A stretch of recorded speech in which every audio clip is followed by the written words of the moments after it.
हनुमान ने सारी लंका जलाई। जब महाबली हनुमान रावण से मिलने की इच्छा के कारण स्वयं मेघनाद के बंदी बन गए तो उन्हें रावण के दरबार में लाया गया। रावण ने उन्हें देखा तो क्रोध से लाल लाल हो गया। हे बानर, तू कौन है? तेरा नाम क्या है? मैं प्रभु श्री राम का भक्त एवं दूत हनुमान हूँ। सीता माता की खोज में यहाँ आया हूँ। मैं माता सीता के दर्शन पा चुका हूँ। तुमसे मिलने की मेरी अभिलाषा थी, इसीलिए यहाँ तक आ गया, वरना प्रभु श्री राम की कृपा से ये भक्त कभी बंदी नहीं बन सकता। तुमने हमारी अशोक वाटिका में प्रवेश करके वहाँ के फल क्यों खाए? फलों और फूलों के पेड़ नष्ट क्यों किए? रखवालों को क्यों मारा? सबसे बड़ी बात, मेरे बेटे अक्षय कुमार को क्यों मारा? रावण, तुम्हारे पास सीधे उत्तर हैं। मैंने फल खाए क्योंकि मुझे अत्याधिक भूख लगी थी। सभी को भूख लगती है और कुछ ना कुछ खाते हैं। थोड़ी तोड़ फोड़ हुई, वो तो बानर जाति का स्वभाव है। मुझे भूख लगी थी, मैं खा रहा था। उसी समय तुम्हारे रखवाले मेरे सामने विघ्न बाधा डालने लगे। भोजन में बाधा मैं बर्दाश्त नहीं कर सकता। जिन्होंने मुझे मारा उसे मैंने मारा। आपका बेटा अक्षय कुमार मेरा प्राण लेना चाहता था, इसीलिए मैंने उसके प्राण ले लिए। इस तरह से मैंने सबके साथ जैसे को तैसा का व्यवहार किया। इसके बावजूद तुम्हारे बेटे मेघनाद ने मुझे बांध लिया। अपने आप को दूत कहते हो? दूत बनकर इतना उत्पात करते हो? बिना अनुमति के मेरे लंका में प्रवेश करना अपराध माना जाता है। इसके बाद जो कुछ भी तुमने किया वो बहुत ही अनुचित हुआ। तुम्हारा कसूर अक्षम्य है। रावण, किसी की धर्म पत्नी को छल से चुरा लेना बहुत बड़ा कसूर माना जाता है। तुम्हारा भी कसूर अक्षम्य है। फिर भी मैं एक राय देना चाहता हूँ। अब भी समय है, तुम भगवान श्री रामचंद्र से क्षमा मांग लो और सीता माँ को उनके पास पहुँचा दो। वे कुप सिंधु दया के सागर हैं, तुम्हें अवश्य क्षमा कर देंगे। शांत हो जाओ बानर, मैं 10 कंधर हूँ। मैं किसी से क्षमा नहीं मांगता, मैं किसी के सामने नहीं झुकता। मैं अपने पराक्रम से सबको जीत सकता हूँ। मुझे अपने किए का कोई पश्चाताप नहीं है।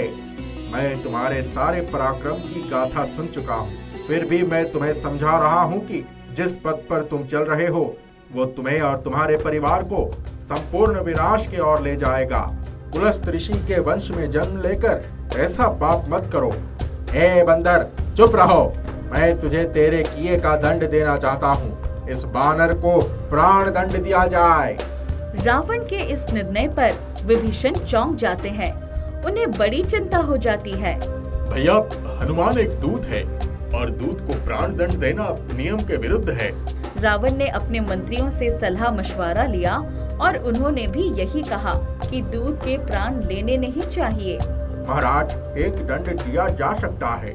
कौन सा दंड? बंदर को अपनी पूंछ बहुत प्यारी होती है। यदि इसकी पूंछ में आग लगा दी जाए तो ये अधिक उचित होगा। हाँ, ये बहुत सही रहेगा। जब इसकी पूंछ जल जाएगी तब ये बिना पूंछ का बंदर राम के पास जाएगा तो इसे देखकर सब बहुत हंसेंगे। इसे वो अपमान सहन नहीं होगा। ये मृत्यु से भी बड़ा दंड होगा और इसमें कोई नियम की बाधा भी नहीं रहेगी। इसकी पूंछ में कपड़े बांधकर आग लगा दी जाए।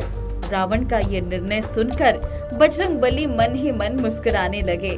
उन्होंने माँ शारदा को हृदय से धन्यवाद दिया। माँ ने रावण के मुख से ऐसा निर्णय सुनाया। रावण के अनुचर पवन पुत्र की पूंछ पर कपड़े बांधने लगे और बजरंगी अपनी पूंछ बढ़ाने लगे। रावण के अनुचर भी आश्चर्य से देखते रहे और कपड़े बांध रहे थे। जब पूंछ बहुत लंबी हो गई तो उसमें लगे हुए कपड़ों में आग लगा दी गई। बजरंगी ने अपनी पूंछ छोटी कर ली और वहाँ से उड़ चले।